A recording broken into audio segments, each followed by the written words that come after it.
As massive amounts of mines has been placed already, each side tries now to clear their own path forward. But to do this, they also need to stop the other side's capability to place more mines, as this Russian UMZ mine laying equipment on top of a MTLB vehicle got stuck.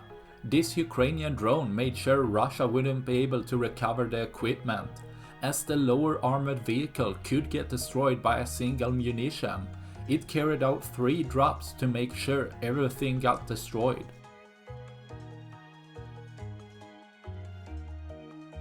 As the vehicle started burning badly, the drone operator could be sure the job was completed, making sure one more mine laying vehicle is taken out, leaving one less for tomorrow.